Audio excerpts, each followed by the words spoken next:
الحمدللہ رب العالمین والصلاة والسلام علی سید المرسلین اما بعد فاعوذ باللہ من الشیطان الرجیم بسم اللہ الرحمن الرحیم۔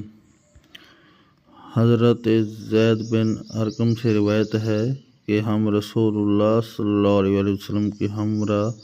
ایک سفر میں نکلے جس میں لوگوں کو بہت تکلیفیں پہنچیں، تو عبداللہ بن ابی نے اپنے ساتھیوں سے کہا، ان لوگوں پر خرچ نہ کرو جو رسول اللہ صلی اللہ علیہ وآلہ وسلم کے ساتھ ہیں، یہاں تک کہ وہ آپ صلی اللہ علیہ وآلہ وسلم کے پاس سے جدا اور دور ہو جائیں۔ زہر نے کہا، یہ قرات اس کی قرات ہے جس نے حولہ پڑھا ہے۔ تو عبداللہ بن ابی نے یہ بھی کہا ہے کہ اگر ہم مدینہ کی طرف لوٹتے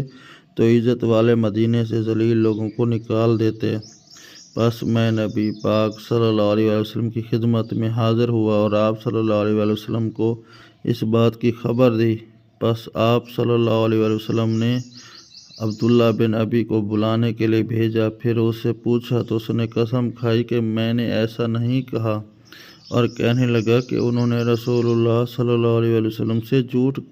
کہا ہے۔ کہتے ہیں کہ ان لوگوں کی اس بات سے میرے دل میں بہت رنج اور دکھ واقع ہوا، یہاں تک کہ اللہ رب العزت نے میری تصدیق کے لیے یہ آیت نازل کی، اذا جاءکم المنافقون قالوا نشہد انک لرسول اللہ، کہ جب آپ صلی اللہ علیہ وسلم کے پاس منافق آئیں، پھر نبی پاک صلی اللہ علیہ وسلم